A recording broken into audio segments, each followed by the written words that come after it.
ভারতীয় ক্রিকেটার জয় শাহ আন্তর্জাতিক ক্রিকেট অর্থাৎ আইসিসির নতুন চেয়ারম্যান। আজ এক সংবাদ বিজ্ঞপ্তিতে এ তথ্য নিশ্চিত করেছেন বিশ্ব ক্রিকেট সংস্থা আইসিসি। গতকাল ২৭ আগস্ট ছিল মনোনয়নপত্র জমা দেওয়ার শেষ দিন।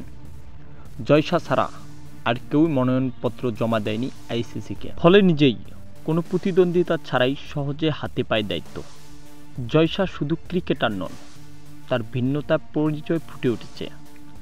ভারতের মহিলা ক্রিকেটের উন্নয়নের জন্য মহিলা প্রিমিয়ার লিগ WPL শুরু করেছিলেন তিনি।